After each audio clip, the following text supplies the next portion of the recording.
there. Sorry about taking a little time to get back with you. My daughter-in-law had a baby yesterday, so we were a little bit behind. So this is really simple to do. What I want you to do is learn to keep your sourdough alive, and then we're going to start to make discard sourdough stuff. I've got great recipes. You don't have to do anything complicated, and it really makes amazing pancakes and English muffins and chocolate chip cookies and great soft bread.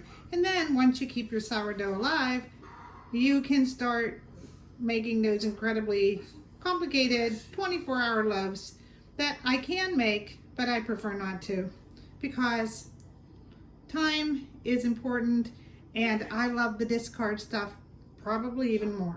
So anyway, assemble your stuff. It's super easy to do. Once you get it done, once you do it once, you'll be good to go. So you want to use a good unbleached flour that doesn't have, like, they don't bleach it. It's raw, and it'll say right there. I do believe it says raw right on it somewhere. The flour is raw. Please cook carefully. So unbleached is best because it gives it all the stuff that your yeast needs to grow, right? So anyway, gold medal, King Arthur, I like unbleached, and it will work better for you. You already have live cultures in your starter, so you don't have to start from scratch. So I'm going to pop my lid off. Now this starter I made it like a week or so ago, and you can see it still has some bubbles. So I'm going to take my glass jar, and I just like a little mason jar, and I'm going to put it in there. And it has some little bit of water in there, and I'll scrape it out. Come on, get in there. Or we'll just set it up there and let it do its work. It'll be a little bit thick and viscous, and we're going to put that right in the jar. And then we're going to take our scale, and it's 100 grams and 100 grams for the starter, okay? So I put a little container on it. You can use a Tupperware container, whatever you want. And you'll see that this one weighs 13 grams, and we measure in grams. So anyway, I want to mass it out, meaning that I want to forget about 13 grams is in that's what this weighs. You see, if I take it off, it goes back to 0. So I mass it out. No, I got to do that again. And so now I know whatever I put in will be exactly. And so I just take a spoon and I just keep putting it in. Oops. And I want to make, let's see,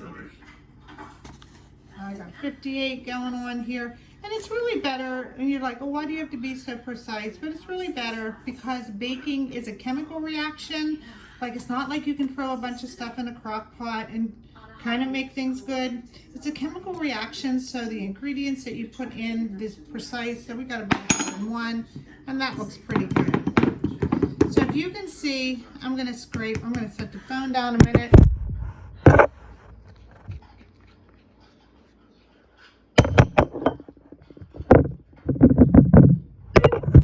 I've scraped about,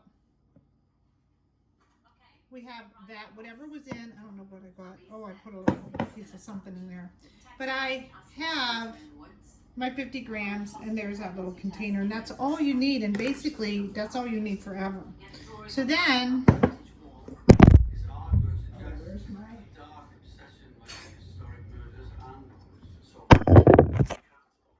I like to use a little funnel. You can do whatever you want, and you just put that in there, and that's your 100 grams. And this is what will feed your starter. And you need water because water is the medium. Get in there. Okay, so now I got it massed out to 0 again, and I want 100 grams of warm water. I don't like chlorine in mine, so I will pour regular tap water the night before, and then I'll just if you let it sit overnight, all the chlorine will leave, and it'll be good to go. But I warm it up a little bit because the yeast likes warmth. So then I'm going to go in, and I'm just like 106. I made it a little bit too much. See how we can do this. 99, good enough. And I'm going to stir that in there. And then I'm just going to give it a stir. Some people use wooden. I use metal. You don't want to put it in a metal pan when you raise. I use glass. And I always use mason jars. See, whoops, let's get this going. You want to stir all that good sourdough dough. I'm going to put it down for a minute, keep talking. I'm just going to stir it around. And then what I do sometimes, and you probably saw in my ad, I'll put like a little rubber glove on there. When I'm baking for good, when I'm baking and I want to bake like complicated sourdough where it has to rise and the yeast has to be perfect and you have to hit the sweet spot, then I will, when that glove is popping up, then I know it's good to go. But we're starting with discard, meaning that you're going to get the great benefit of the sourdough starter in your products, but you don't have to be complicated or perfect. So here's what it looks like.